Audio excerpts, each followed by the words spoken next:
This podcast may contain explicit language. You mustn't be afraid to dream a little bigger, darling. Inception is next.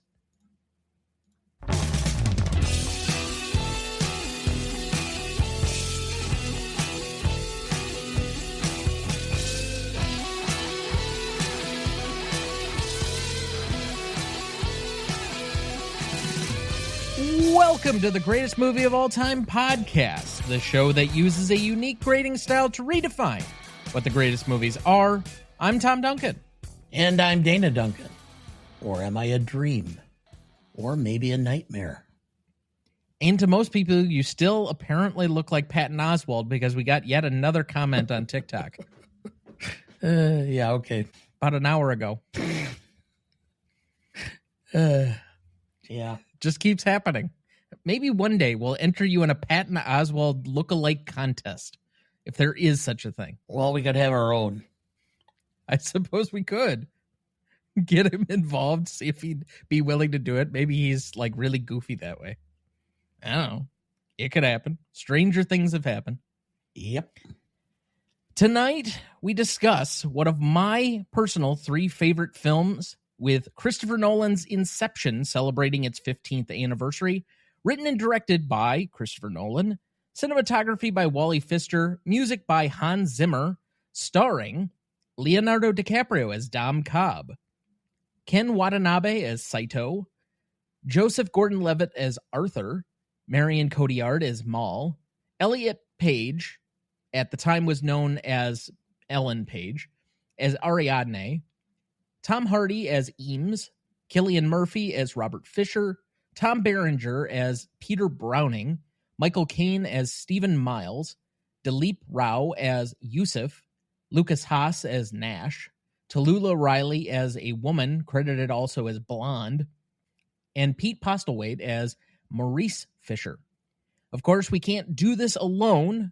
Even if it is one of my favorite movies of all time, we've got to round out Dana not knowing what the fuck this movie was about. And so we bring back a returning celebrity guest, the creator of Boss Locks Media and the host of the Working While Black Show, making his 6th appearance on the show to date. Please welcome back Walter Gaynor. Thank you. I come back with the trophy. It doesn't fit all the way on my head because I can't wear hats, but I got it hanging up. Greatest movie of all time. Happy to be back. See, these hats are supposed to be one size fit all, and yet, I don't know. I don't know what to tell you. I'm one of a kind, a unicorn of cabezas.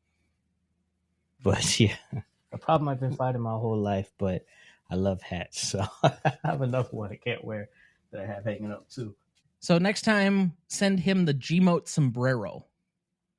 Sombrero. There we go. I'm still pushing for the Gmote bandana so we can look like Willie Nelson. Well, for our next Black History Month, we can be really appropriating and do Gmote do-rags. Could all do wave checks.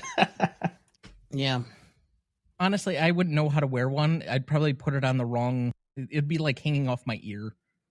We'll do a whole tutorial on the podcast. We got to watch a Spike Lee movie. He'd be so mad.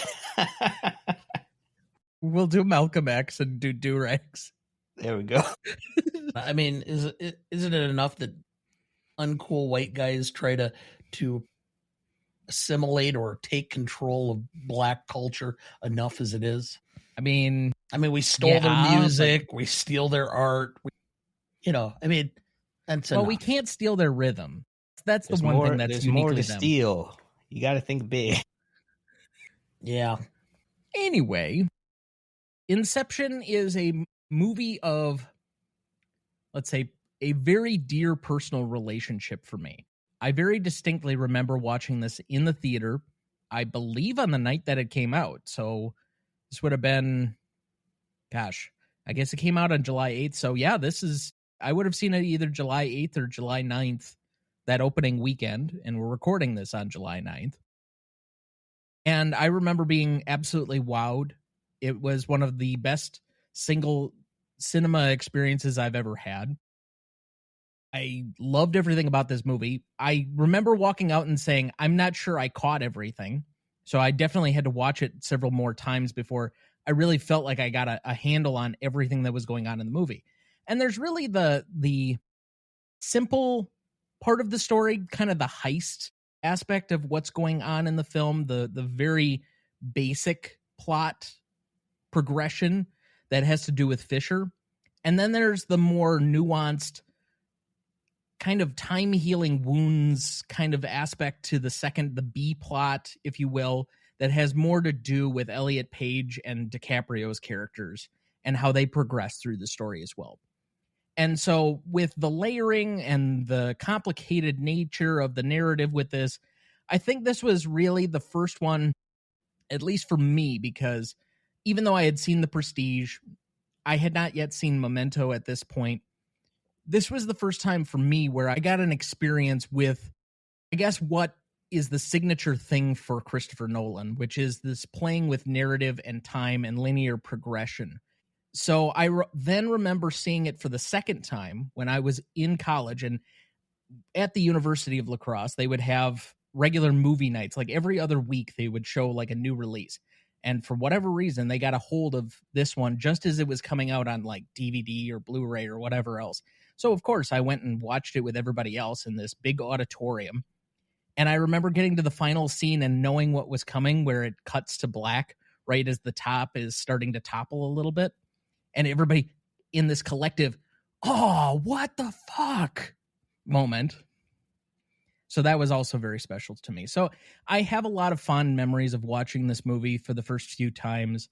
I know that it doesn't necessarily appeal to everybody. And given the library or the oeuvre of Christopher Nolan, certainly he has a lot of great films, and this isn't on the top of everybody's list, but it's right up there for my personal favorites, even if I don't know if it necessarily breaks it's definitely not in the top 2 for me of his films, but it's in the conversation for top 3, top 4.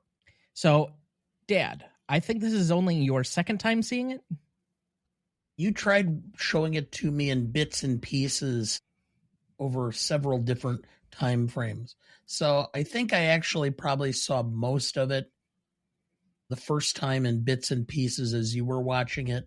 And I just happened to come in the room and sit down for a while. Then you made me watch it from beginning to end. Now I've watched it again. Okay, Dad, do you like this film? No. Do I dislike this film? No. But to me, it seems a lot like the cinematic version of the guy who did the performance art and then took and put a banana and put it on the wall with a piece of duct tape. Because I think Nolan just tries to take a typical heist film type thing and create some layered thing over it with, to make it more sci-fi and make it more enticing to certain elements of society. And that's just his way of doing it. He has so many great films. I mean, the first film that I really saw of his and I was absolutely enthralled with was The Prestige. This doesn't even come close. I was bored by this half the time because it's just so many things going on to try to convince you that this is so deep and thought-provoking when it's really not that deep and thought-provoking. Well, stay tuned for next week where we review Tenet. Oh my God. Yeah, I have not seen that, and based on your statements, I'm not sure I want to. If you think this is Christopher Nolan going full Christopher Nolan on himself, like just complete masturbation, wait till you see Tenet. This is light work compared.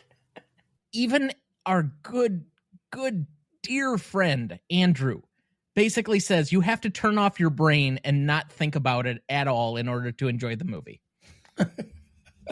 Man, that movie was something else. I watched it on my phone in a hotel because I forgot why we we were stuck somewhere, and so I was just trying to find a little sliver of joy. I was like, Tenet, it's on Apple TV. I could rent it for a few dollars. Let me sit down and watch this, get a little joy back. And after I was like, what the hell Beyonce? But this movie was something else. I feel like this could go on a list of top espionage movies. Maybe not the best, but it could be in the list. I think this is one of the most polarizing modern films that we have. There are people that absolutely love it. There are people that absolutely hate it. And there are very few people in between. I'm in that in between. I can appreciate it for the quality that it is and how well it's done and the acting involved and the thought that Nolan put into it. But I still don't appreciate it as far as the story and what it really says. Okay. This is going to be a good grading. This will be a very interesting episode.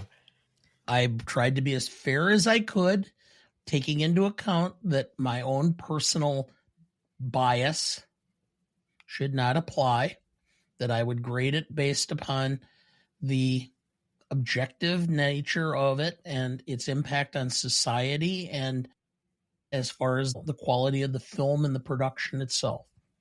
So, I'm not going to trash it when it comes numbers. Is it going to get higher marks from me? No, because I have a very retarded or limited thought process as far as overall grading. Honestly, we've been looking for a movie where I'm really high on it or you're really high on it and the other one of us goes the opposite direction. So I'm going to be very glad to dig into this. But before we get too much further, and I don't want to skip over Walt, what is your relationship to Inception? I'll be honest, I don't have a lot of memories like of what was going on in my life watching this movie, so I don't have any real relation to it, but I do remember afterwards being one of the people be like, I don't know what I just saw, but it was amazing. And then I know we'll get to talking about it later on, but just certain things, just questioning like, did it mean this or did it mean that? So I actually love the whole concept, how they delivered the movie, everything about it, and rewatching it. This is my second time watching it, and rewatching it, I wasn't disappointed. There's even moments where like, oh, I remember this one scene at the end, so I know this is going to happen or that's not going to happen, but I was still hooked. So yeah, I enjoyed it then, enjoy it now. It's something I could probably watch again, just not super soon. All right, so I think Walt is in between us because we have Dana who said he was bored by the film, and we have me who every time I watch it, I seem to cry at the end. That ending. Oh, man. I was looking at you wondering why you were crying, and I was kind of going, did one of the dogs step on your foot? No. Okay. I just have a very profound cathartic reaction to the ending. Okay. I can tell you one of the things that really bothers me about this film. I can bring it up now or I can talk about it later.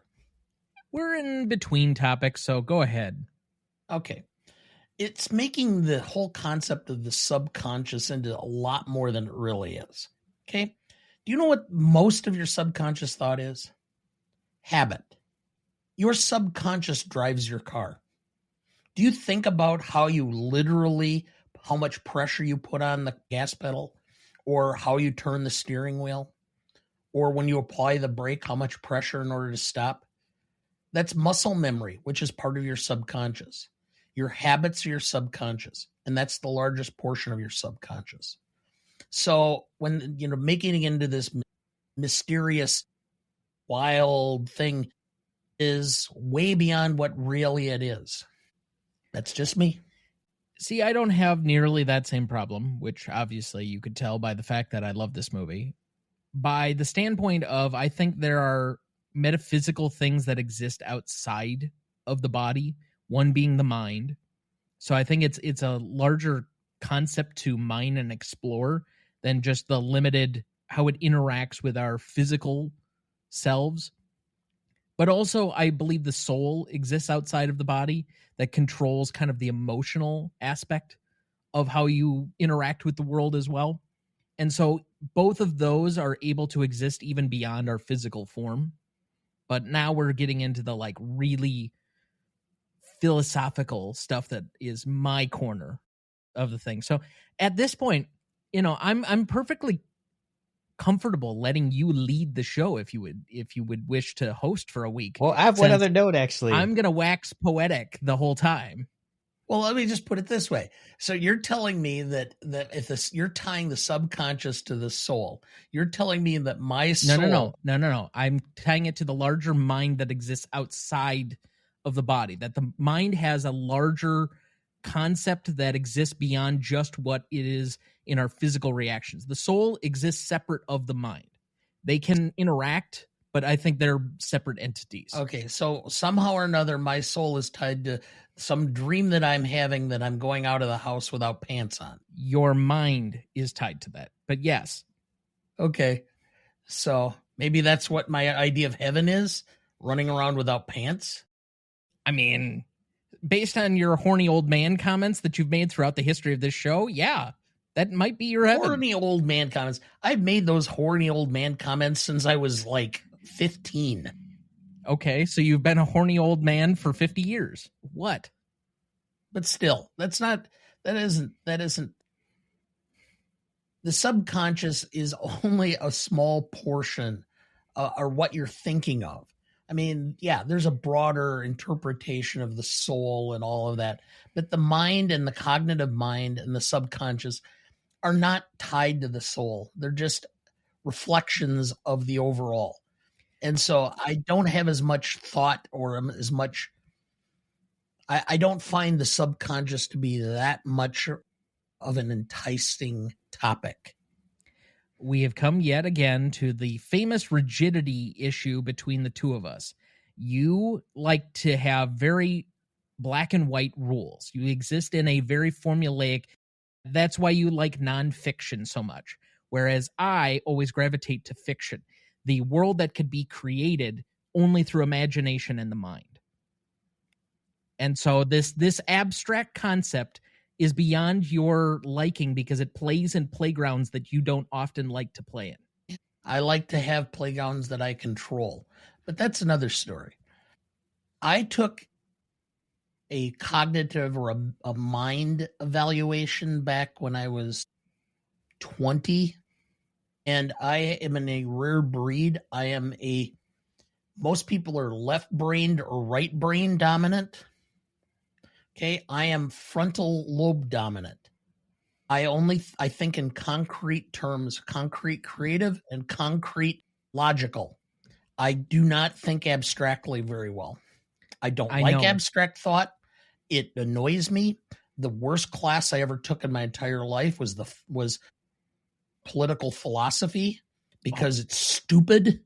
I love political philosophy. It's so esoteric. It has no practical application. No, I disagree. Why would you want to bother? I loved political and economic theory. Loved it. When I took political theory, Hobbes, Machiavelli, they made sense. Locke? Montague, or Rousseau made no sense. At least Locke had some logical connection to reality. Okay, well, so this doesn't become a two-man pod of us just trying to argue.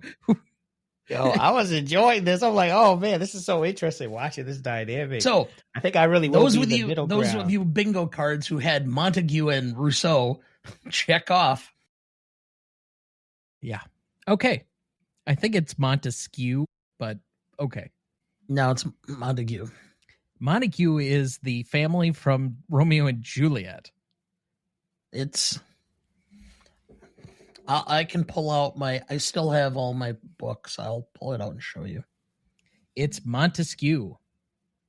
Mm-hmm. Montesquieu. Montesquieu. That's not how it's pronounced in French. Okay, so now we're doing it based on the French pronunciation in this overly American show, but okay. Okay, so then, cool. All right, so yes, we'll... Murica. All right, are you going to host the show or am I? No, I'll let you do it. Continue. Okay, all right. So, what is this film about? Let's start with Dad. I don't know. I mean, it's a heist film. That's ultimately what it is. It's couched in this dream world that's supposed to make you find it, like, wow, that's really artistic. I don't know. Well, that's about the best I can do. Okay. Not bad. I kind of figured you're going to go for the low-hanging fruit. Except, I would make the point that it's an inverted heist film. They are not stealing anything in the movie. They are planting something. So it's an inverted heist film. Okay, that's first. 2, it's about the infectious nature of ideas, their germination, and how they define ourselves and our relationships. And if life is about the relationships that you keep, it's about the meaning of life. Oh, you are deep. I'm not saying that this movie is intended to be quite that deep, but that's how I take it. That's how I feel the movie. And that's why it has this major catharsis at the end of the movie, because you have all of these people being moved to redefine who they are in the world and their past relationships. Go ahead, Walter, before I get into anything more, because I can keep going back and forth on this for a while. I like that synopsis, Tom. Like, it just led me to think about just the concept of grief and guilt in relationships and how that alters things. Like Cobb's guilt of what happened. We didn't realize till the end it was guilt, but just of what happened, like that defined how we moved and affected everybody else in his life as well. And that's just probably playing into real life too, the things that guilt and grief can do to us and how it could warp us. That's a beautiful summary synopsis. Thank you. Yeah, it was very deep, just like this movie. It just goes deep within you and the subconscious and everything. So a lot of layers. It's a plot summary within a plot summary within a plot summary. Let me give you a good way to assess the deepness of anything.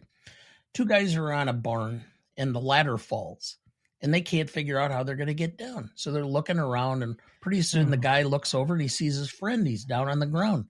He says, "How did you get down there?" He says, "Well, I jumped in that manure pile. It's only ankle deep." So the guy takes and says, "Okay." So he jumps in. It comes up to his head. He goes, he says, "I thought you said it was only ankle deep." Well, he says, "I dove in head first." So when you're talking about deep, it all depends on which direction you dive into the shit.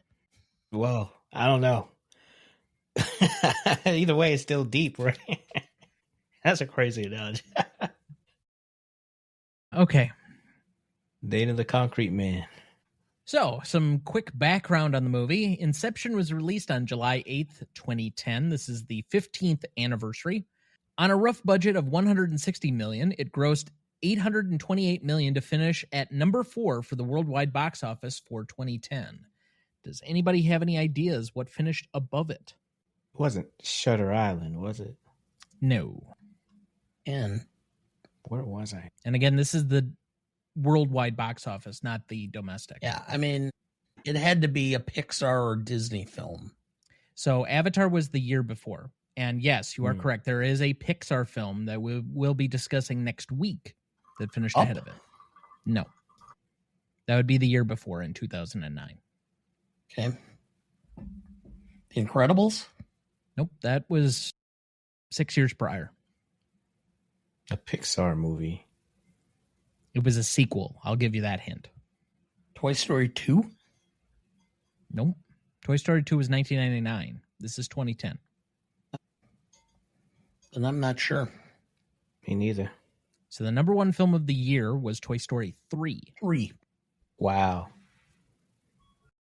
One of 2 Disney billion-dollar grossers that year. The other was Johnny Depp and Tim Burton's Alice in Wonderland. That was number 2. Wow. Okay. Then you had number 3, Harry Potter and the Deathly Hallows Part 1. And then this movie. So this was the number 4 film that year. But just reading off a quick top 13 or so, you had The King's Speech at 13, The Chronicles of Narnia, The Voyage of the Dawn Treader at 12, Clash of the Titans at 11, How to Train Your Dragon, the original one, at 10, Despicable Me at number 9, Tangled at 8, Iron Man 2 at 7, 6 was the Twilight Saga Eclipse, and then you had Shrek Forever After at 5. Wow. We thought we were sequel and kids movie heavy. Now, it doesn't look like it's really changed that much in 15 years. Now I know why The King's Speech was so popular among my age group, because we didn't have that much interest in Disney or in Harry Potter or any of the Marvel movies. I mean, Black Swan was number 16. Which I enjoyed. Since you brought it up before, Walt, Shutter Island is 22 for that year. Really? Yep. And actually, one of the films that we've already discussed on the show that we'll be revisiting in a couple of months, the film that most people thought was going to win Best Picture was The Social Network. And that was at 32, which I would not have guessed. I did not remember that. I remember that being like this somewhat of a sensation that everybody saw it, and not that The King's Speech finished almost 20 spots ahead of it at the worldwide box office. 2 reasons. One is The King's Speech was re-released after the Academy Awards, and I don't know whether the box office rating goes where that fits into the scheme. The other is that The Social Network had its life basically on HBO and streaming. No one that I knew of saw it, but then everybody saw it once it was released, and you could watch it streaming or on. This is so far back that streaming had not yet become a thing yet. Okay. I mean, it like barely. Netflix had just started becoming a thing, and this was about the era where the first of us were really starting to like find The Office on Netflix type of deal. But it didn't really take off as far as like original programming or big movies coming to streaming until 2012 or so, right about when, I want to say, what was the one show with Kevin Spacey?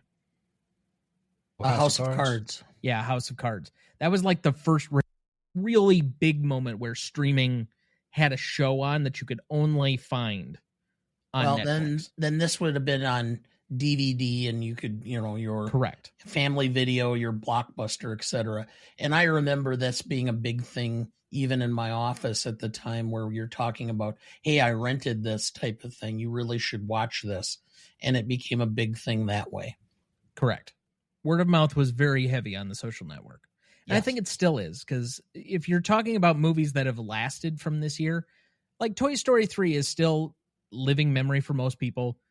Inception for the most part, and The Social Network. Like those are the big 3, I think, from this year that a lot of people remember, unless they're like Harry Potter heads. So while not all critics were high on the film, Inception was met with mostly positive critical praise at the time, while being included on many of the top critics' year-end top 10 lists. Inception received 8 Academy Award nominations, including Best Picture, Original Screenplay, Original Score, and Art Direction, and it won 4 Oscars for Best Visual Effects, Sound Editing, Sound Mixing, and Cinematography. In March 2011, the film was voted by BBC Radio 1 and BBC Radio 1 Extra listeners as their 9th favorite film of all time. In 2012, Inception was ranked the 35th best edited film of all time by the Motion Picture Editors Guild.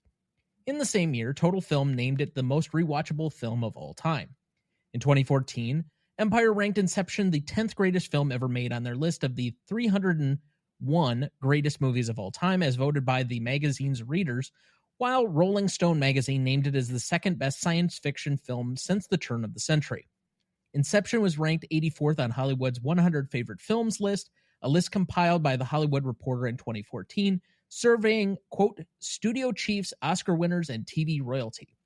In 2016, Inception was voted the 51st best film of the 20th century by BBC, as picked by 177 film critics from around the world. The film was included in the Visual Effects Society's list of the most influential visual effects films of all time. In 2019, Total Film named Inception the best film of the 2010s. The film was included in Forbes magazine's list of the top 150 greatest films of the 21st century. In 2025, the film ranked number 55 on the New York Times' list of the best movies of the 21st century and number 24 on the Reader's Choice edition of that list. Inception currently holds an 87% among critics on Rotten Tomatoes, a 74 score on Metacritic, and a 4.2 out of 5 on Letterboxd.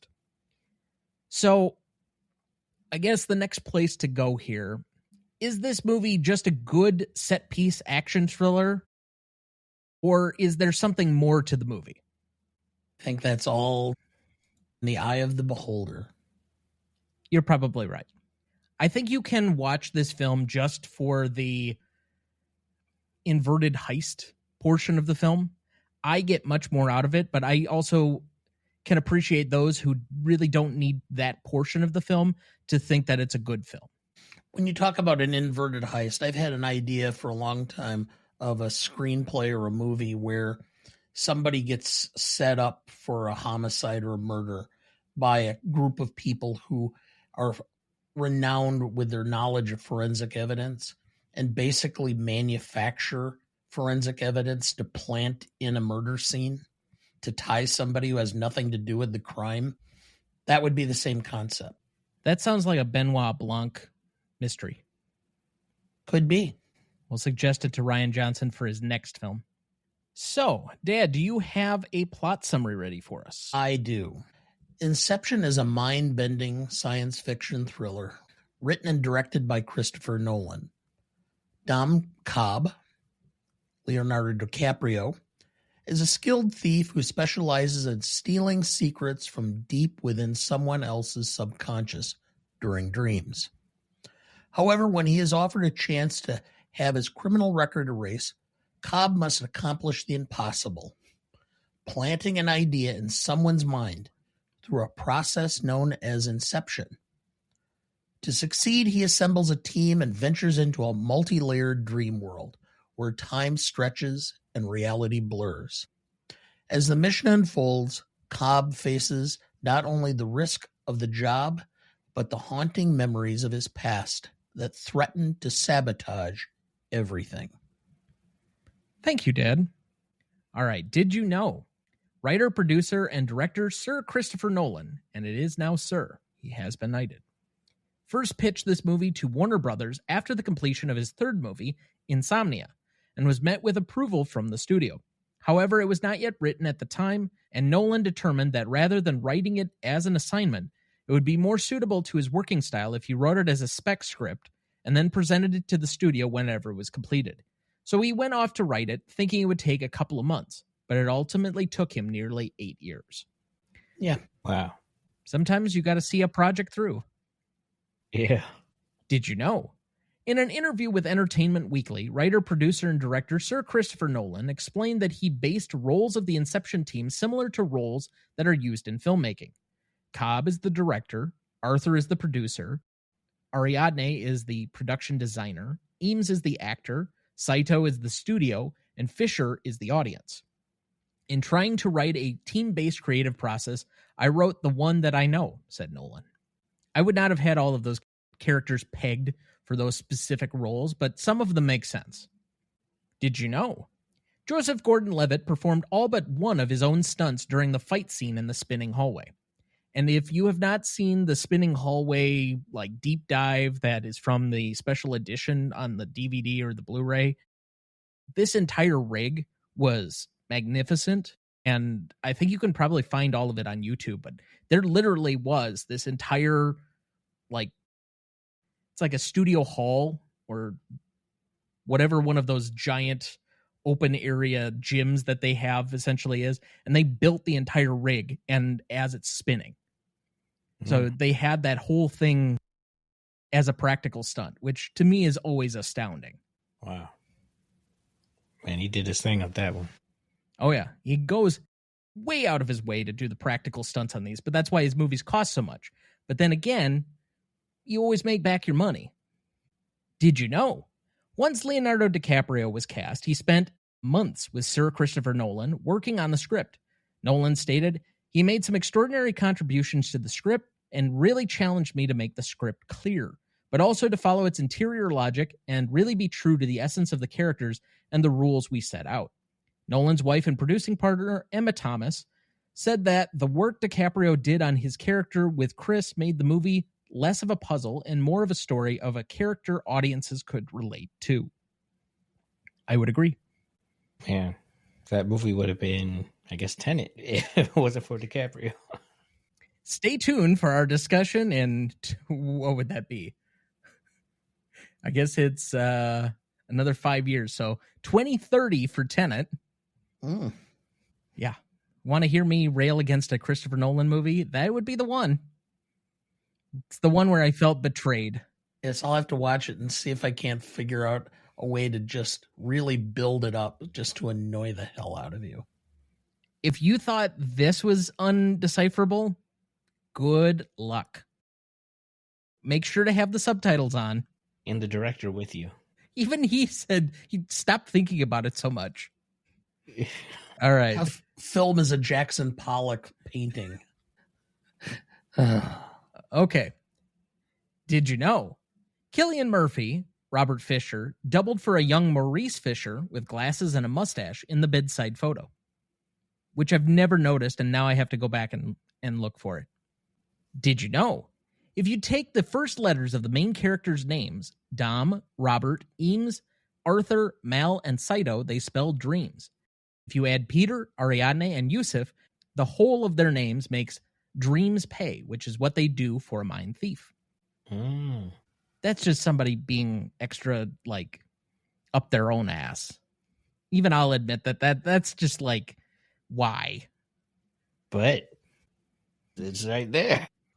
And finally, in the city scene on the first level of the dream with Fisher, the state motto on the license plates of the cars reads, "The alternate state."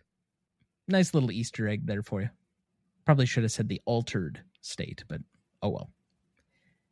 Anyway, that looks like a good spot for our first break. We will be right back. Before we jump back into the episode, next week for our 271st episode, we welcome back author and podcaster Terry Bartley for one last lap around Andy's room with Toy Story 3, also celebrating its 15th anniversary. Directed by Lee Unkrich, written by Michael Arndt, cinematography by Jeremy Lasky and Kim White, music by Randy Newman, starring Tom Hanks, Tim Allen, Joan Cusack, Don Rickles, Michael Keaton, Wallace Shawn, and John Ratzenberger. You won't want to miss that one, so watch ahead of the show by searching the Real Good app to find where it's streaming for you. That's REELGOOD. Okay. Before we get too much further, Walt, what is going on with you and where can people find you? Yes, I'm trying to be all over the interwebs. My goal for this year is to be an overnight success. So basically with that, putting out a lot of different podcasts and man on the street interviews, just speaking to people, a wide range of topics from business and entrepreneurship to career growth to diversity, equity, inclusion to making people reenact their favorite movies on the spot. Just trying to do different things and play games with people, create content that's informative but also entertaining. So diving into that edutainment world on all the platforms. Just search my name. Can do. Be excited to see what you come up with. Thank you. Weren't you going to do like Black Jeopardy one of these times and I was supposed to come on to do like the Tom Hanks character? Yeah, I remember that. I think all roads are leading up to having a whole game show because that actually would be incredibly fun. So we will see. I'm okay with being completely embarrassed not knowing a single thing about Black culture. Be first on the, what's that saying? First on the call sheet? Yeah, that works. Yep. All right, sounds good. I'll hold you to that. All right, Dad, we left off at best performance. Who do you have down? Christopher Nolan. Yeah, it's kind of the default here because he wrote it, he directed it, he knew where all of the stunts were going to be. It'd be really difficult to probably say anybody else given his total body of work and influence on the movie. But Walter has somebody else. I can just see it in his face. Give best performance to directors and stuff. The behind the camera. You say that every time you're on. What? Literally, we could go back to the Toy Story 2 episode and you said the same thing. Yes, we'll have to do a mashup of your comments about that on your 5 previous appearances. Yeah, if I don't see the mashup, I don't believe it. Y'all, the audience, they're lying to you. Okay, Tom, they're gonna go back through. I will make sure to get our people on it. We'll do a matchup for you. It's gonna be what's it, the Mandela effect, or yeah. Well, I had Leonardo DiCaprio as best performance. Any particular reason? I thought it was a no-brainer for all the reasons, and I now learned that he influenced the direction of the, or at least the clarity of the movie. But I just thought it was very interesting, just like the character growth throughout the whole series. He came from someone who was like a confident, like almost thief in a sense, to being someone who's kind of like hurt and wounded by this loss that he feels responsible for. I just thought, every movie he's in, I don't think I could give anyone the best performance award without giving it to him first. Everyone else kind of runner up, but shout out to Sir Christopher Nolan, though. So I think DiCaprio, for most people, has kind of gotten to the status, to borrow a phrase from a different Christopher Nolan movie. He's gone past dying as a hero, and he's now become the villain of his own success. He's been so ever present in our lives for 20 years of stardom. I guess it's pretty close to 30 by this point. And he's been the teen heartthrob, and now we just kind of make all of these jokes that he was Oscar chasing for however long, that by the time he finally got his Oscar, it was probably well past what his prime was. And now, since he's gotten his Oscar, there have been very few movies that I could say or point to that he was like really great in, per se. One of them is another favorite of mine, and that would be a film we covered last year, Once Upon a Time in Hollywood. And I know he's got this Paul Thomas Anderson movie he's got coming sometime, I think, this year. But he's very more choosy about what he takes when he takes it, and he's not going to just jump into everything in the way that he was at this time or not. I think there's kind of an unusual path that this is his only Christopher Nolan movie, because Nolan reworks with a lot of similar actors. And I know for the most part, he doesn't rework with a lot of lead actors. Like, he has not worked again with McConaughey. He has not worked, I guess, again with Guy Pearce either. He has not reworked with Hugh Jackman. So some of his lead characters, he's not going back to repeatedly, except for Christian Bale, because obviously you can't recast Batman for every movie of a trilogy. That wouldn't please the studio very much. But although they tried it before. Yeah, and look how that worked. We even have a joke episode on it. Yes, we do. So, regardless, though, I think that he's the enigma at the center of this movie.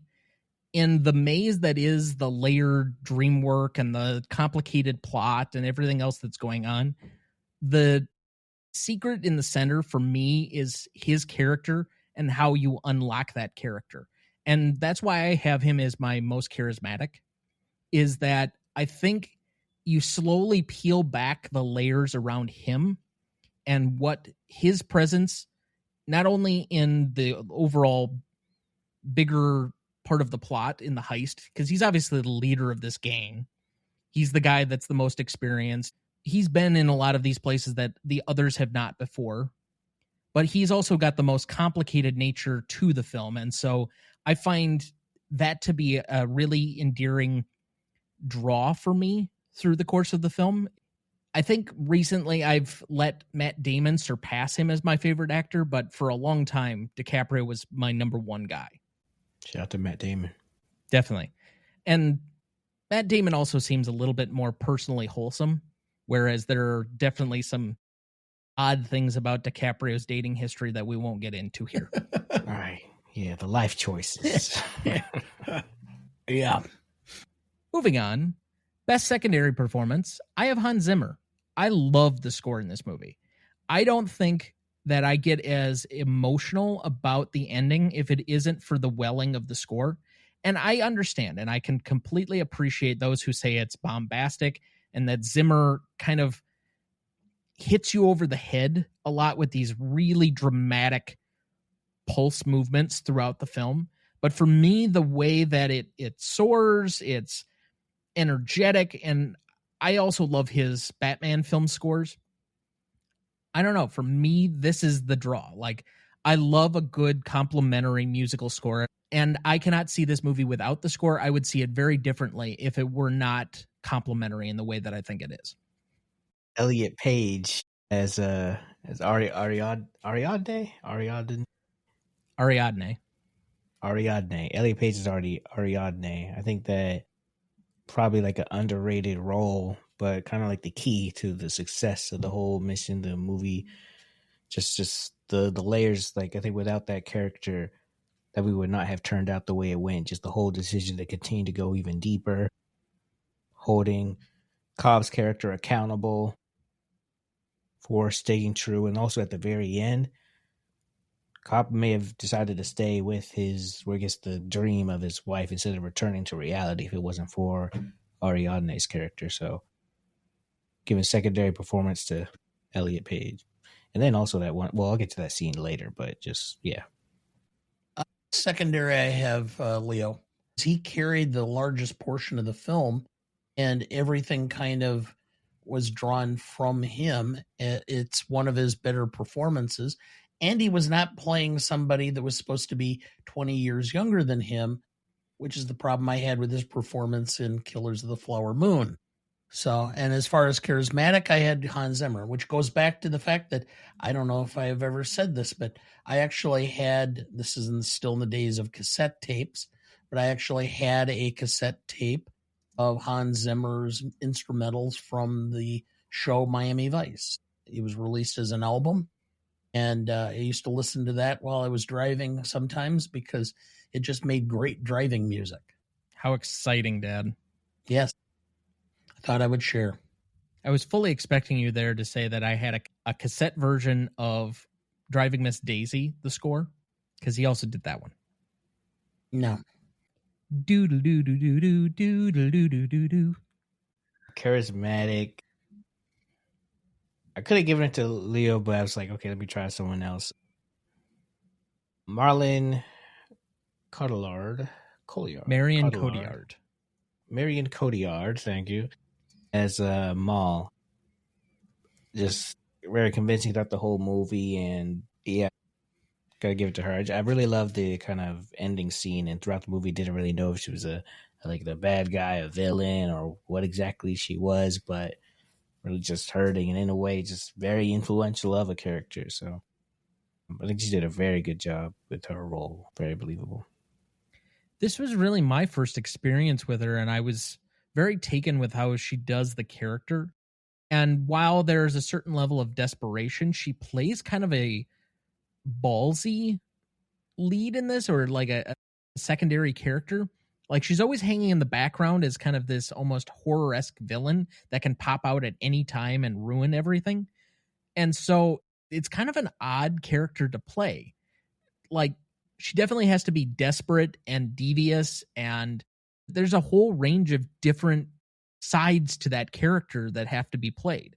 Not only from the real existing one, which they only show in flashback, but then the projection version, which obviously has to be somewhat distinct as well. So it's kind of a layered, complicated character, and I give her credit because some of the other stuff I've seen her in, I'm not as taken with, but I find this character to be very engaging. I wonder what type of prep, or like, I know sometimes with actors, they talk about, after it's over, just like having to kind of recover from that role. Like, I wonder what that was like for her, because she really had to lean all the way in and pass that. So I know there are listeners to the show that are much more educated on the acting styles of others than I am. And I don't know of her to necessarily be a method actor, which is those that basically live the character while they're trying to play it. But it's possible, I suppose. I don't know of too many actresses that have really gone to the level of method acting that I'm aware of. It seems to be much more of a male-oriented, narcissistic thing, which is why people like Jared Leto do it. Was that for the Joker movie that he went full in? Yeah, the Suicide Squad thing. Or And Suicide Squad, that's what. Yeah, he was sending like joke gag gifts to other members of the cast. Like he'd send a dead rat. Yeah, it got weird. That is weird. I can only imagine how he was in character when he was playing a vampire for Morbius. Or Dallas Buyers Club. No, I don't want to imagine that one. Okay. Anyway, moving on. Let's go to best scene then. I have 5 nominees here. I have Extraction on Saito, which is the opening set piece. There's one thing that I can really know about a Nolan film. It will always have a really engaging opening. I think the only film that I can truly say that he doesn't have like a set piece in the opening, at least the modern ones. I don't remember Memento necessarily having a big action set piece in the beginning of it. But basically, since he started doing Batman, that was like the first one where you knew there was a big set piece kind of thing coming together with the whole thing. And that really started with the Dark Knight and the bus heist and that sort of thing. He's done and tried to top himself ever since with tons of different things to open his movies. But the only one modernly that I could say doesn't have a huge set piece to it is Oppenheimer, where it was just the raindrops.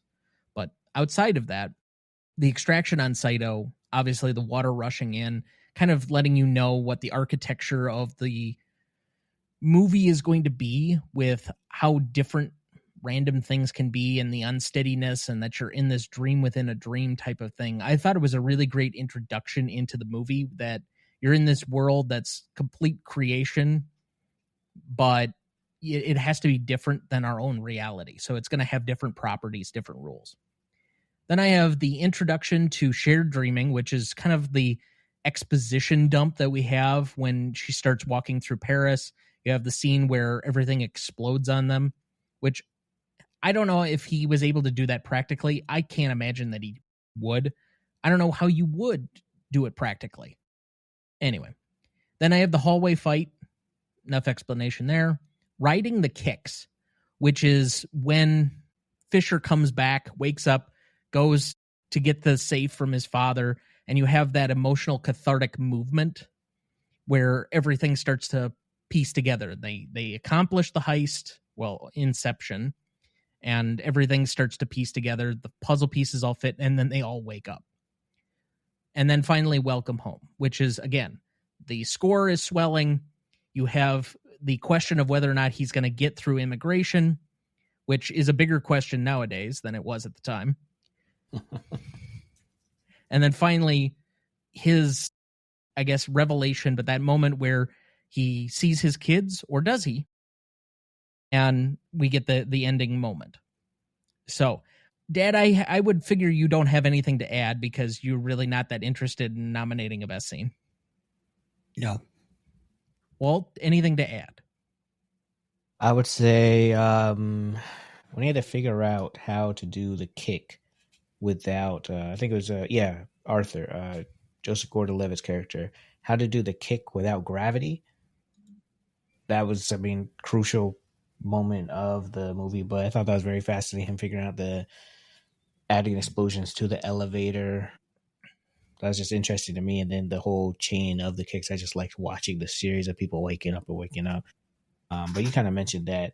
Only other thing I would say is, I would actually say I think the last scene is the best scene, because that's one that just sticks with you and leaves you questioning, is this real, or is he dreaming while being locked up at Shutter Island?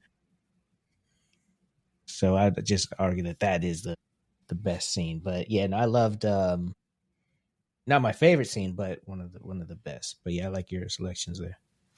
All right. I personally have the writing of the kicks. When everything starts to piece together and you have those moments, especially with Fisher and his dad, and the reversal of I'm disappointed in you to I'm disappointed that you ever tried to think you had to be me. To me, the turn and that flip, and that's really when the emotionality of it starts to kick in for me. And it's basically an emotional moment for me up until the top starts to topple, or does it? Mm-hmm. But that to me is the best scene because it's a combination of everything that you've gotten up to that point, all the layers, everything is leading up to that moment, and it pays off significantly for me. Yeah. One scene, I wouldn't say is the best, but a scene where I was like, how's this going to work out, was when he found the old man living with no regrets, right? And he's like, they're kind of remembering. And I was curious for a moment when he was saying this isn't real, if that would affect him as he finally awoke the way that it affected his wife. Mm. And it didn't, but I was like, that was like a concern. I was like, oh, this might not go how you think it's going to go. But I guess at the same time, they're both kind of remembering at the same time as well. So the properties of how to accomplish Inception definitely change. And that's maybe one of my major criticisms of the plot, if there can be one. And I do have my criticisms. I don't think this is a perfect film. I think I like it because of some of its imperfectness. But essentially, they've all included, every extraction, every Inception has a safe in it where you lock away like your most valuable memories or the things that your secrets. And Maul locks hers away as the top. She wants to forget that she is no longer in reality. She wants to accept that this is her reality.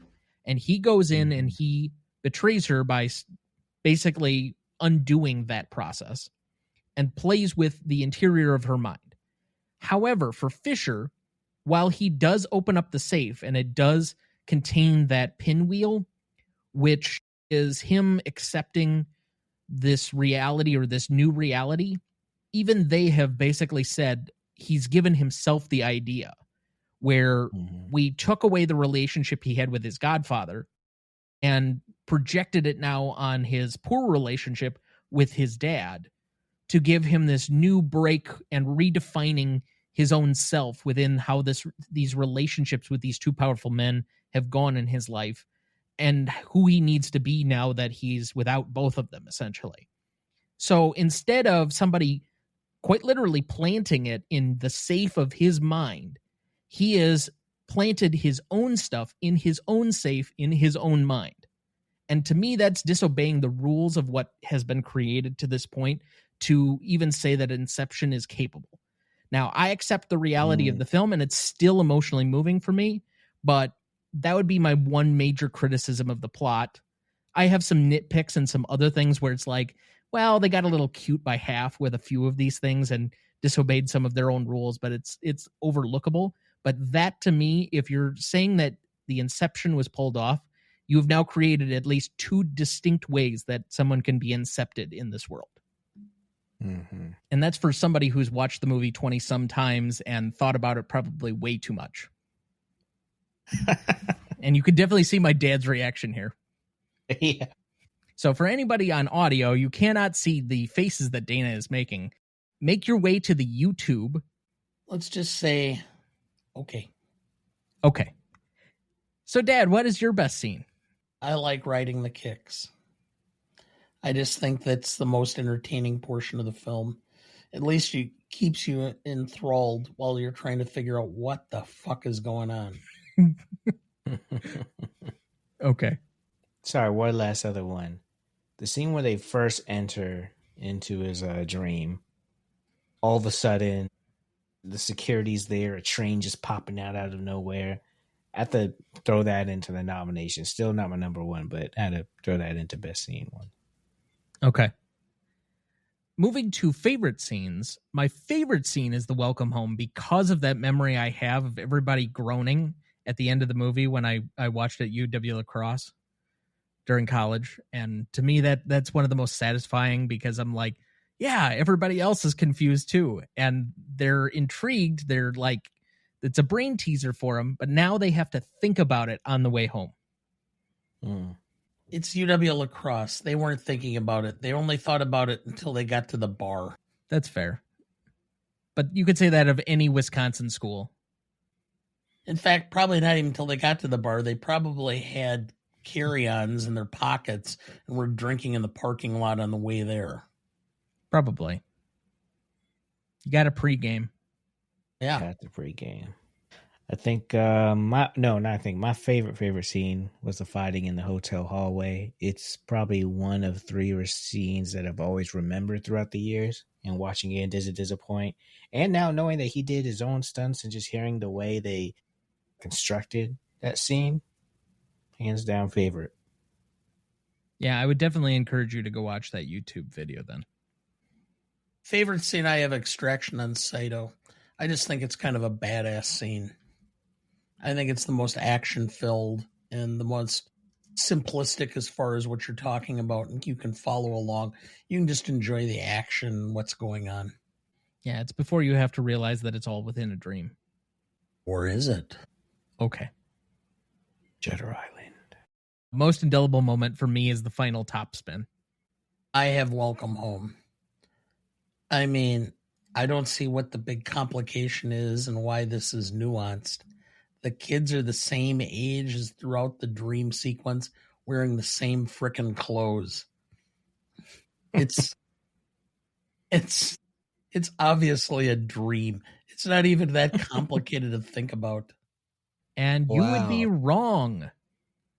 No, I'm not. Yeah, you are. They're wearing the same clothes. They're the same I age. understand. That logically would hold up, except Christopher Nolan is on record saying that when Michael Caine is in the movie, that's reality. And the bigger part of it is that even if it isn't reality, and you know, let's say you obey the Quentin Tarantino version of things where he doesn't want to reveal things about his movies because you have built up these different stories or your own way of interpreting his movie, so it becomes your movie at that point. Let's say that you ignore that Christopher Nolan has any statement at all. The bigger part that he has pointed out is that he walks away from the top spinning. He doesn't wait to see if it topples. So no matter where he is, he doesn't care anymore. That has become his reality. But in reality, They have special places for people like that. They're usually involving a court-ordered commitment. And white padded cells? Yes. Okay. In a remote area. Well, apparently you want to come on for Shutter Island. That really just defined it for me. That I did not think about the kids wearing the same clothes. He was in a dream. He really is locked up in the psych ward for killing his wife. Didn't he kill his wife in that movie too? I don't know. I still have not seen Shutter Island. You haven't seen it? No. Oh man, spoilers. I haven't either. Bad. Oh, what? It's a large omission from my overall filmography. I have several, but you can't watch for everything. My 7th appearance, it's got to be Shutter Island. Unfortunately, your 7th appearance is already signed up for like 2 or 3 weeks from now, so it'll have to be the 8th. I might have to cancel. No, okay, we can do the 8th. Well, if you're ever going to get close to any of these records that you keep talking about getting to, you got to come on for more than just Shutter Island and Denzel movies. For now, it's going to be Leonardo. I moved on from Denzel. We're on Leo now. Fair enough. He's got a large body of work to address. And we have my other favorite Leo film coming up next year. Titanic? No, I hate Titanic. It is the one Leo film I just detest. Anyway, Walt, your most indelible moment. You know, I'll be honest, I wasn't sure for this one. I think to the spinning top, but I couldn't think of just one in particular. Okay. The whole movie, Inception, was my indelible moment. Okay. I guess we can deal with that. So that looks like a good spot for our second break. We'll be right back.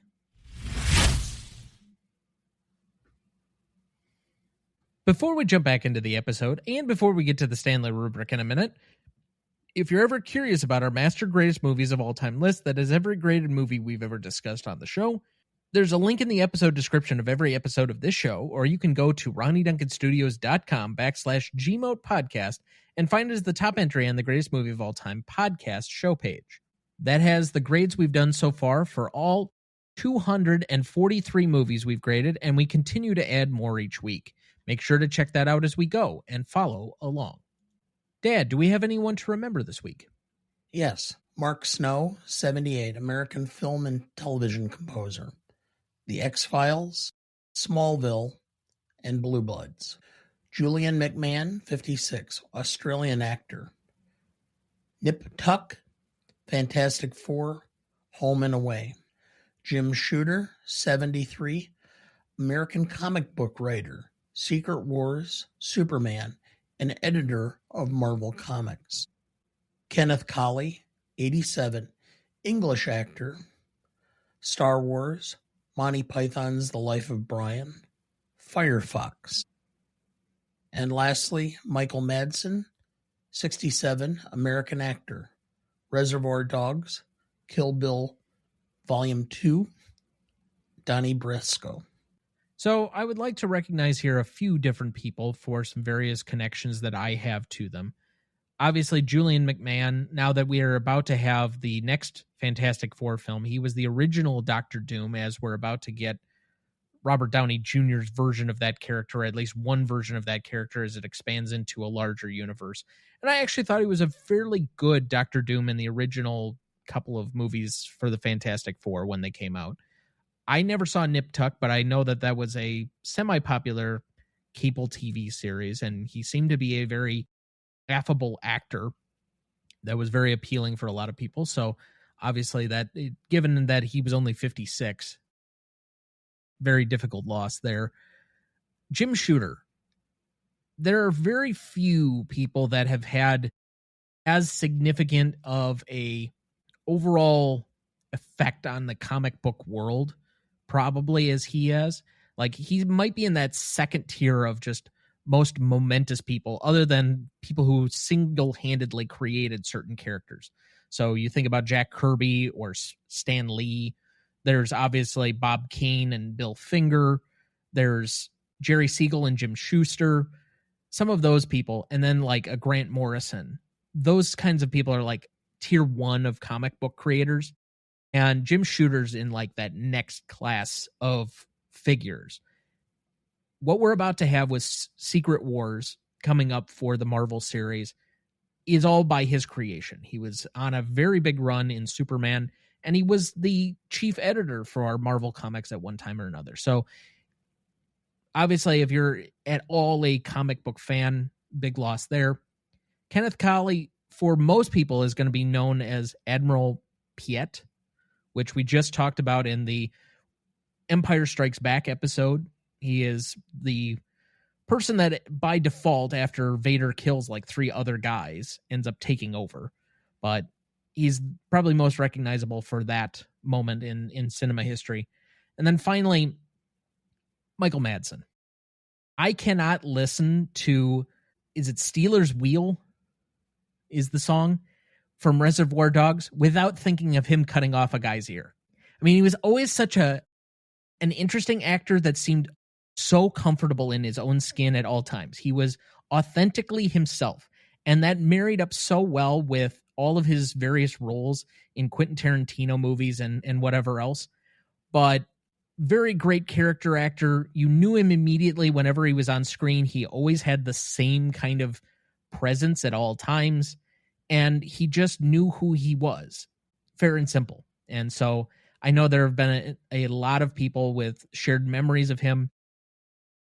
I did not know until this week that he was related to Virginia Madsen, the actress, who obviously had some very fond messages online that got shared around that were very touching.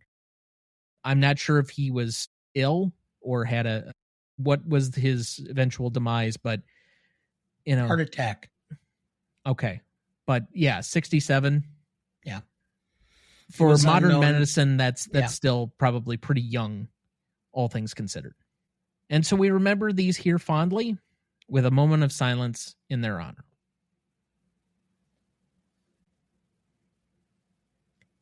Thank you.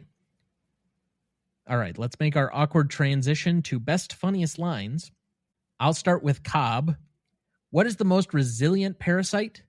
Is it a bacteria, a virus, an intestinal worm? An idea, resilient, highly contagious. Once an idea is taken hold of in the brain, it's almost impossible to eradicate. An idea that is fully formed, fully understood, that sticks right in there somewhere. By the way, that's the skeleton key to the entire movie. I actually like that line a lot. Arthur, it would have to be a 747. Cobb, why is that? Arthur, because a 747, the pilot's up top in the first class cabin in the nose, so no one would walk through. But you have to buy the entire cabin and the first class flight attendants. Saito, I bought the airline. It just seemed neater. Listen, there's something you should know about me, about Inception. An idea is like a virus, resilient, highly contagious. The smallest seed of an idea can grow. It can grow to define or destroy you. Eames, you mustn't be afraid to dream a little bigger, darling. Pulls out a grenade launcher. Cobb, I can't stay with her anymore because she doesn't exist. Maul, I'm the only thing you do believe in anymore. Cobb, I wish more than anything, but I can't imagine you with all your complexity, all your perfection, all your imperfection. Look at you. You're just a shade of my real wife. You're the best I can do, but I'm sorry. You're just not good enough. Cobb, they say we only use a fraction of our brain's true potential. Now that's when we are awake. When we're asleep, we can do almost anything. Ariadne, why is it so important to dream? Cobb, because in my dreams, we are together. Maurice Fisher. Disappointed. Fisher. I know, Dad. I know you were disappointed. I couldn't be you. No. I was disappointed that you tried. I'm out. Oh, okay. Saito, don't you want to take a leap of faith?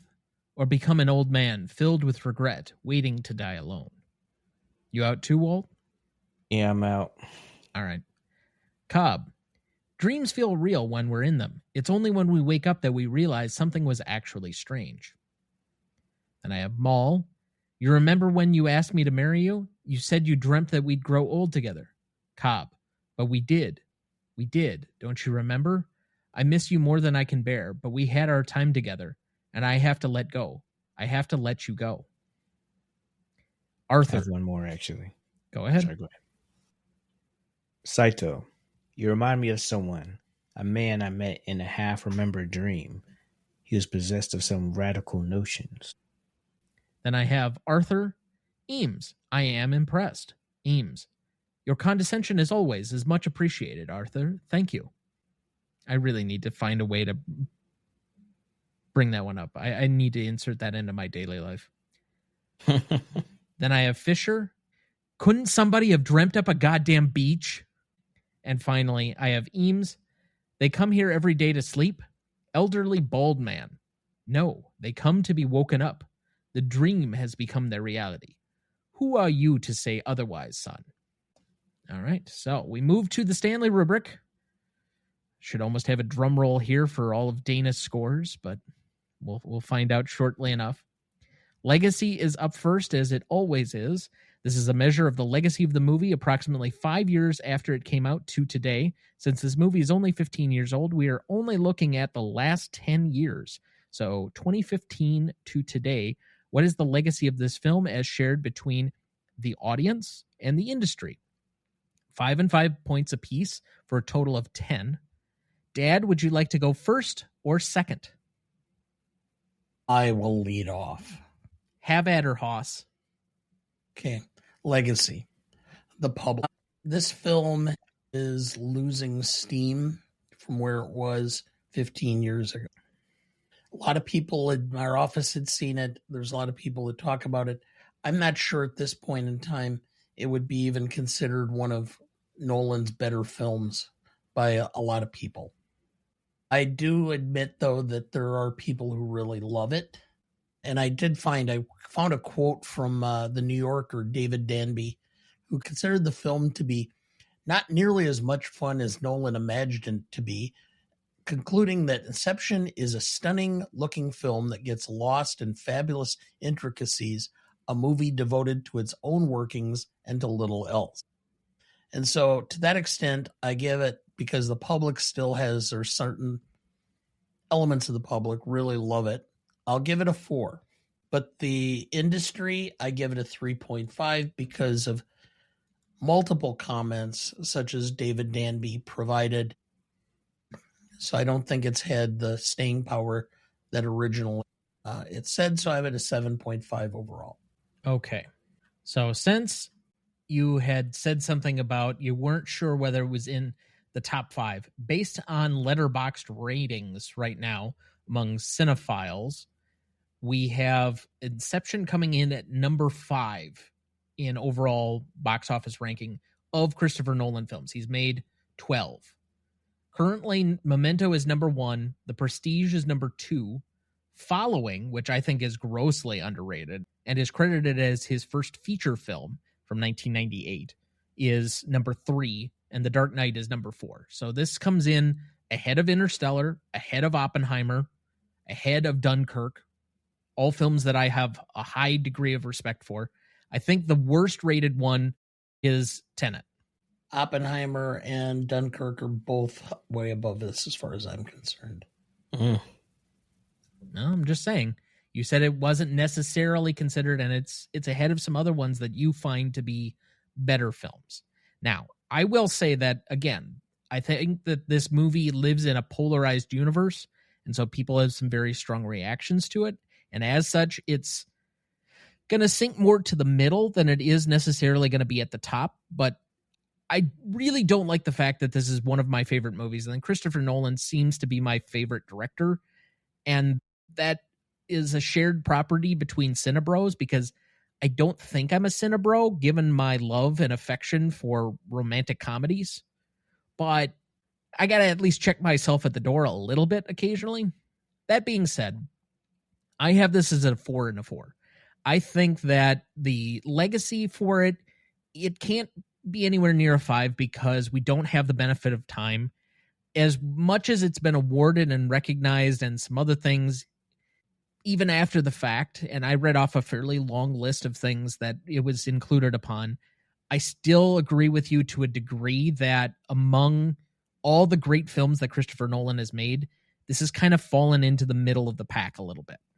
So even as personal a connection as I have to it, my own personal affinities aside, I have it for an industry 4, and I also have it as an audience 4 because of its polarized nature, because there's really not going to be too many film fans that have not seen this, given its recency, given how big it was at the time that it came out, given the names that are attached, particularly Christopher Nolan and Leonardo DiCaprio.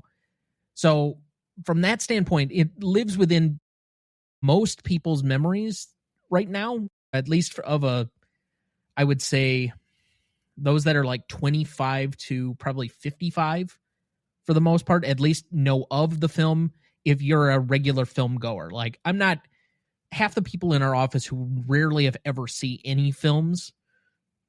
I'm not counting them necessarily, but I'm also not discounting them either. So I have that at a 4. I have an 8. Not too very different from you. By the way, better to be a Cinebro than a Cinnabon. Less likely to cause diabetes. Yeah, well, I have a problem with both. Not that I like Cinnabon, but I look like one.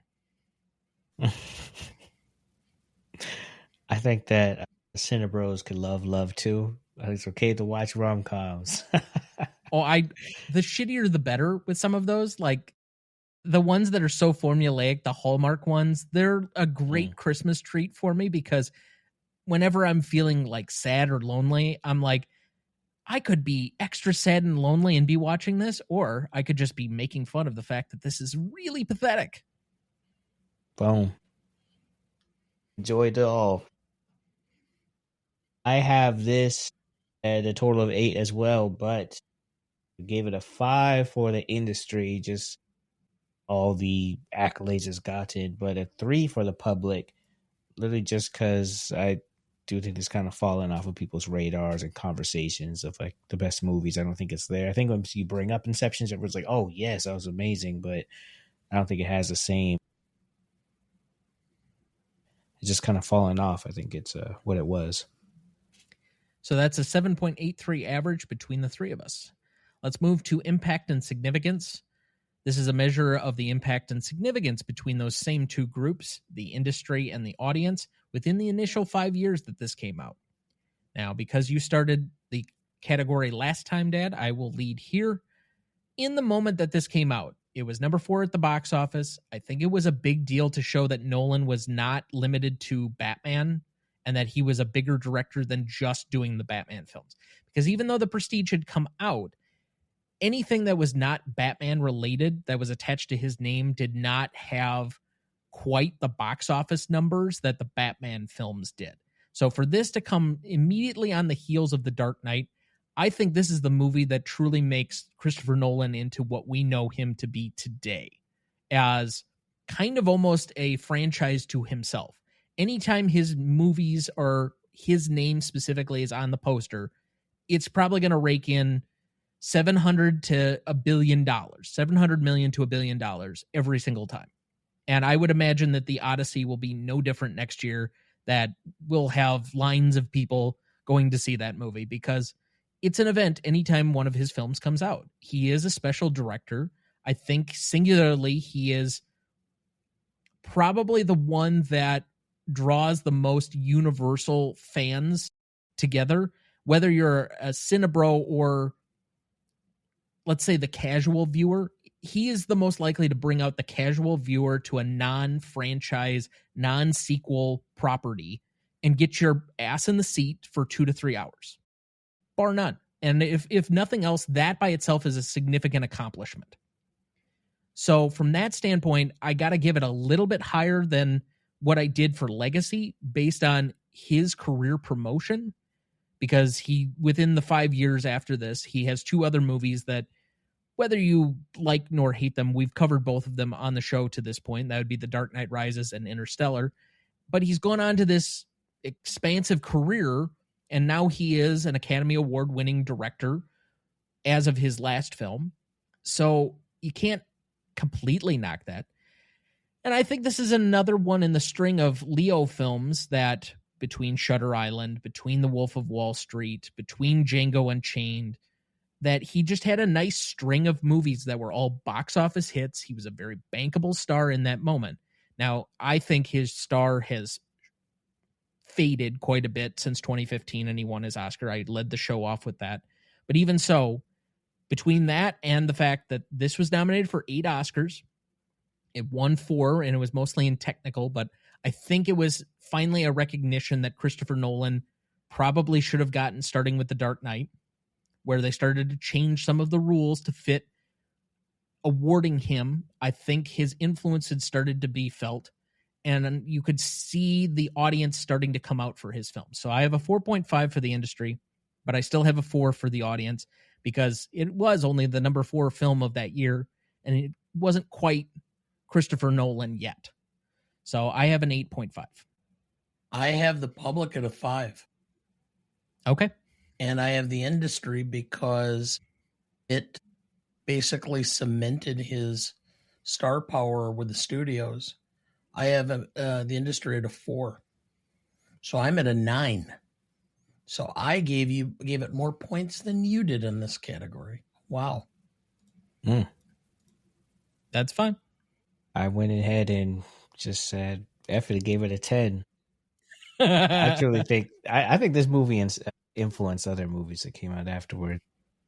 Like Doctor Strange, for example, just the special effects of it. In fact, I think I saw there was an article about it, but it was behind a paywall, and I was not going to pay to get over the walls. And then, we'll stop at that. But I just think this movie was incredibly impactful, and well, that kind of rolls into the next category as well. But I'll stop there. All right, so that is a 9.17 average between the 3 of us. Let's move to novelty then. This is a category defined as a split category as well. However, we changed this for 2 different things than audience and industry, and instead for originality and execution, for 5 and 5 points apiece and a total of 10. Dad, would you like to go first here? Sure. I see a lot of parallels to other concept films of alternative realities. The Matrix, some other things, and some of those other ones. So I don't think it's completely unique or original in all aspects. And ultimately, as I indicated, this is, or as you said, reverse, but I just said it's a caper film. So I went 3.5 for originality. But where I come in with my points is execution. I think, other than the fact that there are some flaws in it and some logical inconsistencies here and there, I think it's extremely well done. The stunts, the visual, the cinematography, everything else. It took me a stretch, but I mean, realistically, I did go down just a tad. I'm at a 4.5 for originality. So I am at a 8 overall. Okay, so we have an 8 on the board. Walt, would you like to go next? I have another 8 on the board. I do think it was just because there's just a few things I'm still kind of questioning as far as the execution, just the realization at the end, like, oh, it's not real. I'm just still kind of questioning like why that didn't affect him when he fully woke up. And then even the moment that you talked about, implanting the own idea in his mind. So execution, there's just a few flaws, which is the only reason I wouldn't give it a 5. And so for that, I have a 4. And then I do think it's an original film, but there is still like it's a heist that at the end of the day is just a different type of heist. So I'll give it a 4 as well for that. Yeah, it could have been a Mission Impossible series. Like this time we going into the dreams to fight the bad guys. But yeah, 8 overall. All right. It should surprise no one that when I saw it, I thought this was probably the most original thing that I'd seen at that point. Now, I was not a sophisticated film fan. I certainly had not watched anything to the level of depth or quality or broadness of what I have now. But even saying that, I still find this to be a very original concept. And I differ from my father often on this part of Novelty, in that just because it's borrowing some tropes from some different things, if it kind of reinvents or does something so subversive that I find it to be kind of doing its own thing to create a moniker within a genre, that by itself to me is much more worthy of higher points than it is to him. And I can respect his argument on it somewhat, but for me, this is a 5. I think both from the inventiveness of the practical stunt work having to do with the dream world, which any other film involving dreams or this kind of art direction, set design sort of thing is going to be very CGI heavy. And this is not. So from that standpoint, I have to give it a full 5. I think it's inventive in its storytelling. I think it's inventive in its visuals. I think it's inventive in its stunt work and its art direction. So for me, this is up to that level at a 5. Where I knock just it slightly off is I think the execution is only at a 4 for me. Even as much as I like this film, there are enough nitpicks and small things both within the plot, within the larger way the story is told, that it becomes a little bit too convoluted for people. And even for me, I had to watch it like 3 times to really feel like I got a full grasp around the entirety of the story. There is a little bit of an inaccessibility for a first-time viewer of this movie that I find to be a little difficult on that part. Maybe you can say that should be reserved for classicness, but there are spots in this where it's a little bit clunky, and I can understand people's criticisms a little bit more. The acting, to me, is the big kicker on this one. There are a couple of people, while they're good in the movie, there are just some moments where they fall a little bit flat, or they just have some odd moments. I mean, we have Oscar winners through most of the cast. Marion Cotillard, Oscar winner. Leonardo DiCaprio, Oscar winner. Elliot Page is a multiple-time nominee, I believe. At least got one nomination for Juno, going back in time. Cillian Murphy, obviously a Oscar winner for a Christopher Nolan film. So there's a lot of good character actors in this, but there are just some broad moments where, I don't know, the affect of their acting to me fell a little flat. So I have it at a 9. So that's going to put it at an 8.33 average collectively. By the way, please don't edit out the fact that you could somewhat appreciate my opinion. Why would I edit that out? Well, I hear it so infrequently. Okay. Sure.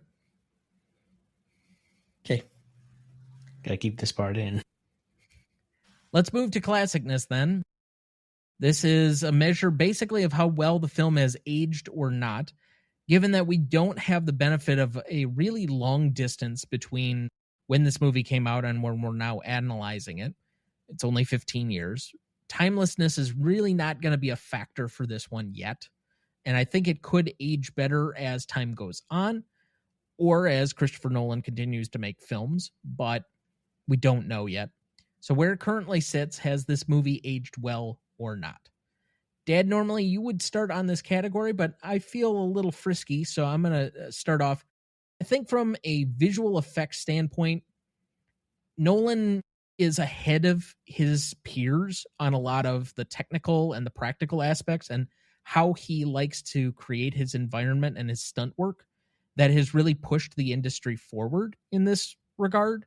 So I find that to be at least worthy of a point up. I don't have a whole lot to say about points down for this. It's not a movie that in my mind has significant age spots in it yet, or things that have played poorly. If the worst that you can say is that it has an actress who transitioned and that makes some people uncomfortable, I guess that's the worst that you could do for that. But for some people, by the same token, that's progressive. And I certainly don't put that on the film. That's a personal choice that somebody made for themselves. So I have this at an 8 because I really don't have a whole lot to say to add up or down on this movie. I think it's a little bit ahead on the visuals, and that's it. Honestly, I have it as a 9. Kind of rewatching it just before. I could definitely watch this again later on. I think this is still a movie to reference. I honestly just hope it kind of continues to be looked at as a classic, because I think it really is an important movie to have. Yeah, I don't think even with actors trends, that's I feel like irrelevant, because like watching that movie, it's just that movie itself. There's no real like ties to who that person is outside of that film. So Agreed. I think it's an important one, and definitely will continue to exist to be referenced to. I think it goes up in the rafters. I'm looking at this and I'm saying a few things. One, I don't see a whole lot to distract from it. We have 2, at that time at least, female characters in the film. At least one of them is only marginally involved for the most part. I wouldn't say marginally, but not as involved or significant. One is a protagonist more than anything else.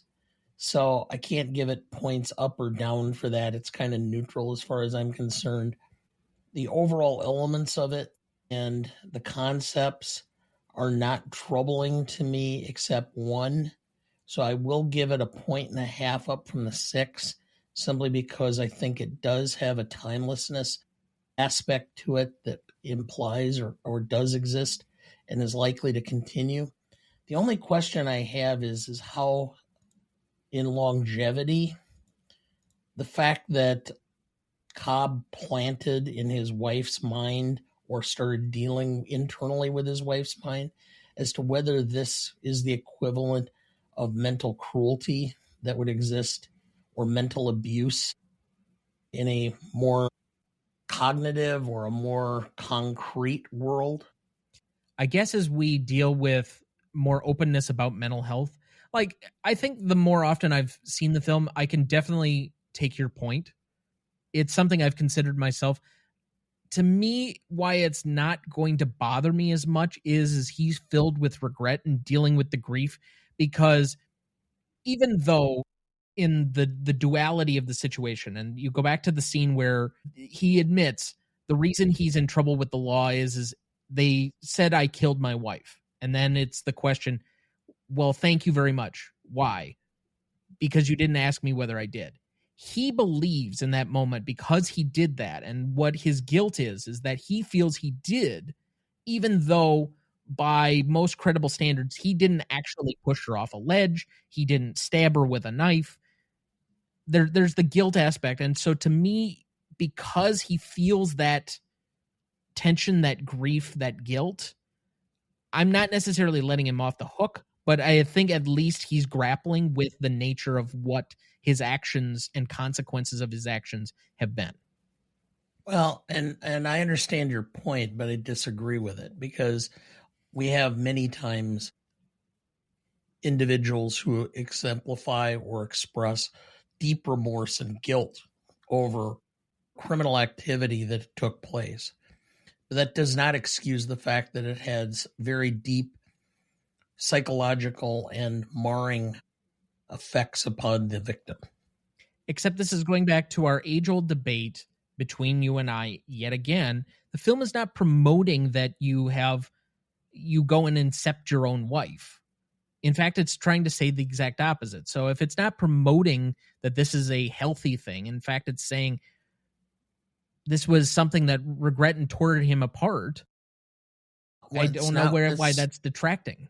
Okay, that's not what I'm saying at all. What I'm saying is that it may not matter, because his regret and his guilt may not ultimately matter in the outcome, which is the result that took place. And I don't know at this point in time whether we're capable of completely assessing that and judging that. So, because of the time frame of the film.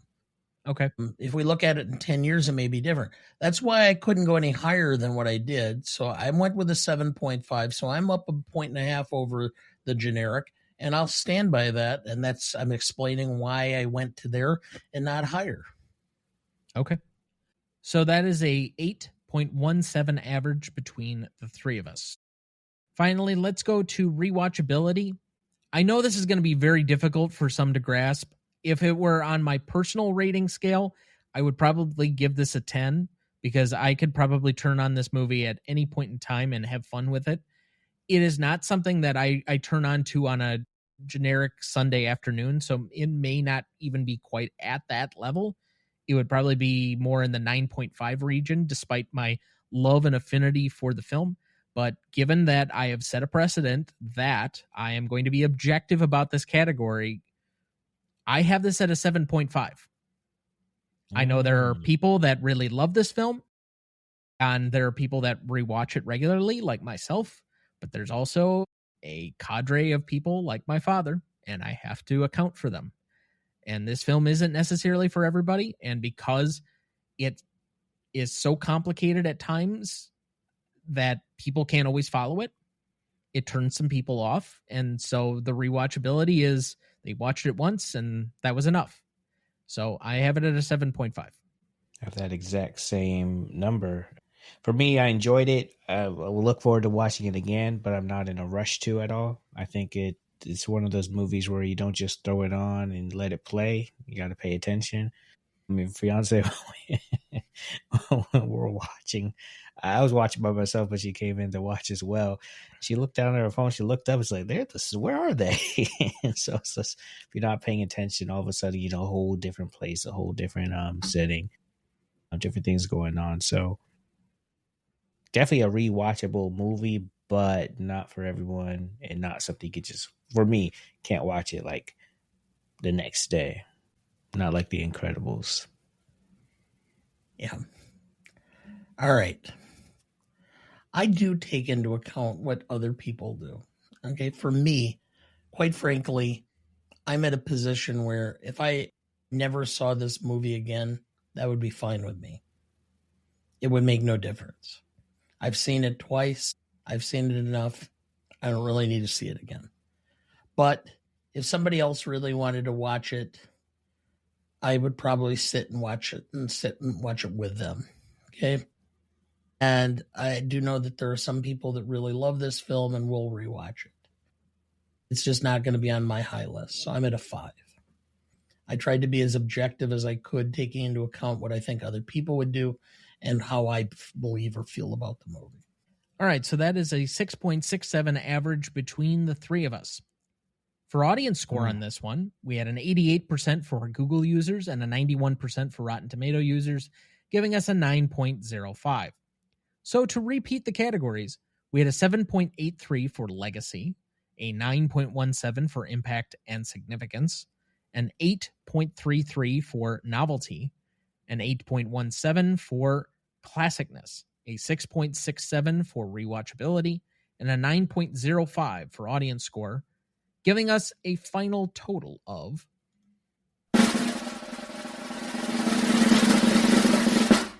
49.22, and currently placing it on our list at number 80 behind Ben-Hur and in front of Gladiator. I'm kind of pleased with that finding. I mean, yeah, you said 88? 80. 80. Oh, I don't think that's bad. I don't think that's bad for this one. I mean, we're getting pretty close to, I think this is the 5th Christopher Nolan film that we've done to this point. We do have The Prestige, I believe, on for next year. And I believe we also have Memento coming that we could probably make a Christopher Nolan ranking. This is only a few spots higher than Batman Begins. Obviously, The Dark Knight started the year as the number 1 film on the list. So there's that. It's an incredible one. Yeah. And Interstellar is in here somewhere. I can't remember. It's at 103. So there is some bunching of a few of these in here. I think Dark Knight Rises is actually quite a ways down the list. But even so, it's not a bad ranking. And it's in among some favorites of mine or some personal favorites. It's only a few spots higher than The Sting, The Life of Brian. It's just slightly ahead of Whiplash, Training Day. So, and it's just behind like The Third Man, It's a Wonderful Life, The Maltese Falcon. So it's kind of an interesting placement as where it's at currently. Man, that's a very interesting podcast because, you know, when you just like thinking of movies, like what's the best movie? It's like, oh, yeah, you think of a handful, but when you really take a look at all of the movies that are being created, it gets challenging, and some classics got to go farther down on the list. So it's kind of cool that y'all are doing this. And I've been doing it for so long. Yep. Gonna be, well, this is basically 5.5 years at this point. A 7th of my lifetime doing this show, which is fascinating. That's pretty cool. As usual, you can find us on any of our socials at Gmode Podcast. You can find us at the website RonnieDuncanStudios.com/Gmode Podcast, or you can find us at greatestalltimemoviepodcast@gmail.com. If you have any vitriol or things that you'd like to send Dana, or more commentary about how he looks like a particular stand-up comedian / voiceover actor, that's okay too. We'll accept any and all inquiries and different things, so they are appreciated. Even the odd comments sometimes on TikTok, we appreciate you for taking time to even view our stuff, even if you don't like us. So there you go. You're doing us a favor. Yeah. But let's move to remaining questions quickly. We've covered a few of the ones that I had down, such as, is Dobb at home in the end scene? Christopher Nolan has obviously gone on record saying that he is. But how can Saito wipe out a murder charge in the U.S.? Even as an industrialist who is the second biggest energy conglomerate or company owner, CEO, how can you just fix a murder charge until the era of Trump where he's willing to give out pardons for parking tickets? I was curious about that. Well, should I let out some trade secrets? You must. It's really not that difficult. You just have to make sure that the motivations are right. What? People pursue charges not necessarily because of the morality or the altruistic view that they should be prosecuted.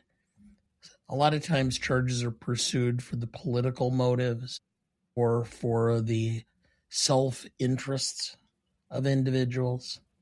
And so if you make sure that the interests are aligned properly, enough money, enough political influence, enough promises can make a lot of stuff go away. Why do I feel like I need a shower now? I know. Okay, moving on. Yes, I've spent 37 years of my life in the law and 37 years, and I have a very cynical view of what goes on, and I don't think I'm always sort of that wrong.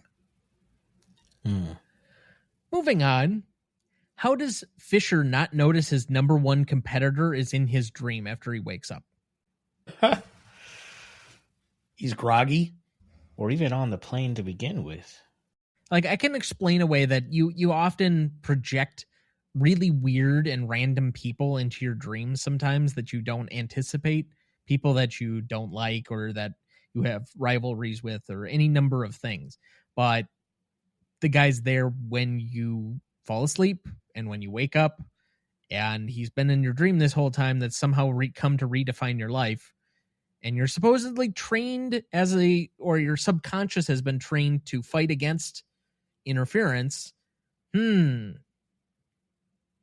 It's a nitpick. Am I going to sit too much on it? No, but this one is one that bothers me a little bit more just because they're clearly breaking their own rule. But since Saito spins the top in his dream or in the shared dream, and the whole point of having a totem is that only you can touch it so that you know what its actual weight and feel and everything else is, so you know what reality is and is not. Since Saito spins the top in the dream, how can Cobb now use that as a totem? Thus undercutting the final moments of the film where the top is spinning. Yeah, I really wondered if it was in dreams, does that come into factor, or is it just in reality that you can't touch each other's totems? That might be the way to explain against it, but again, a nitpick. Yeah. And then finally, how do none of Cobb's friends or family blame him for Maul's death? He has a good relationship with both of his in-laws somehow while being charged with the murder of their daughter. I think the grandma might not be bought into it because she did not want to talk to him on the phone.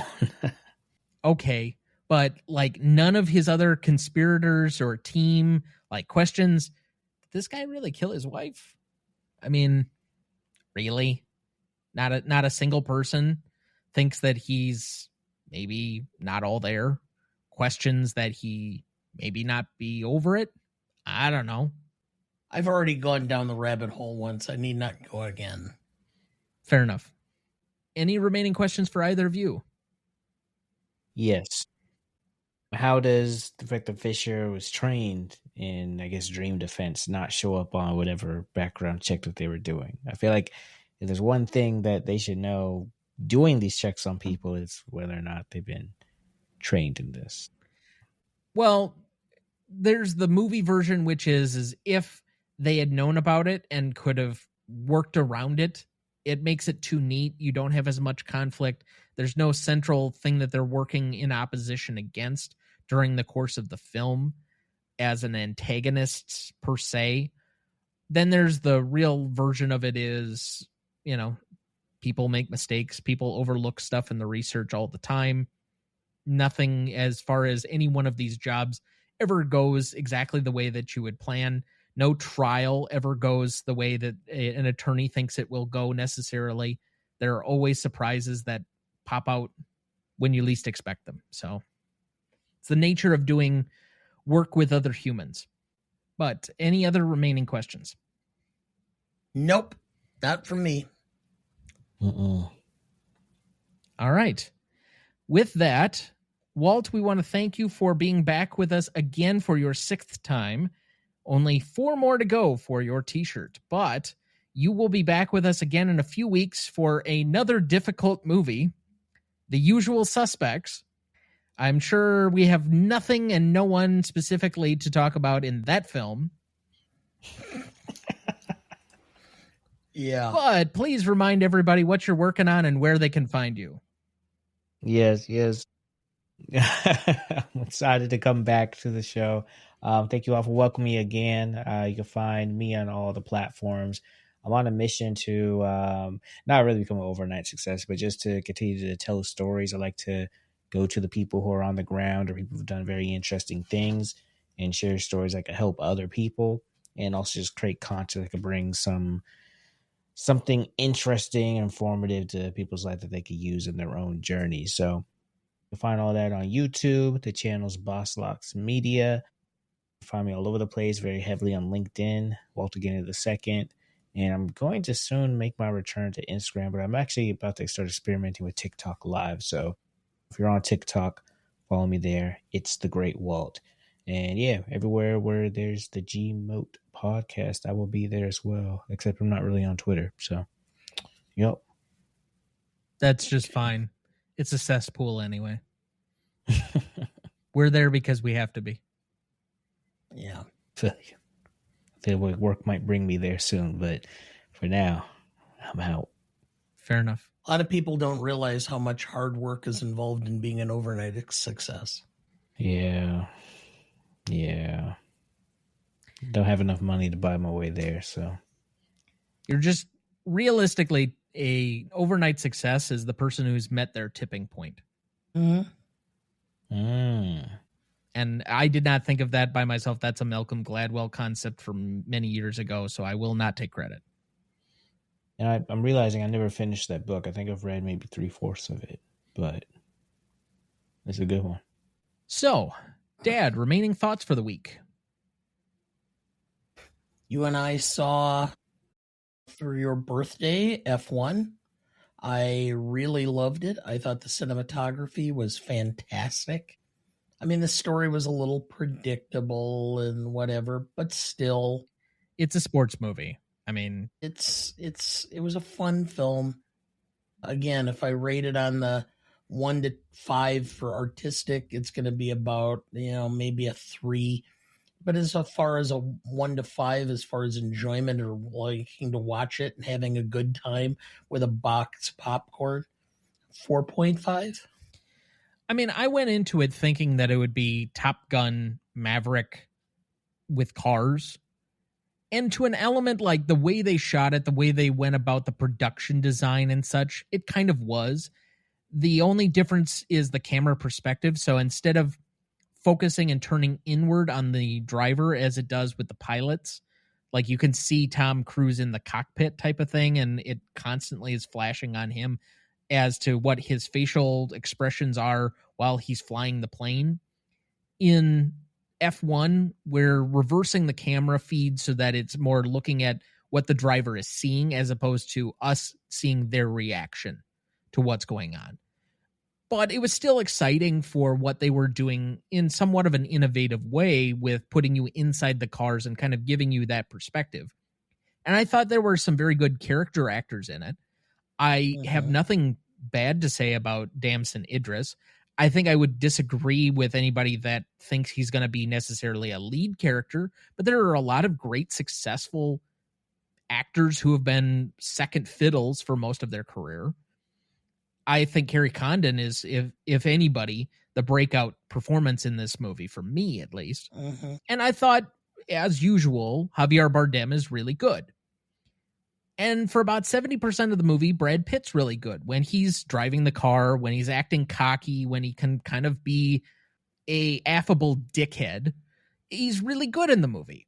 But the points where he has to be even slightly vulnerable, he cannot access that part of him anymore, and it fell flat for me.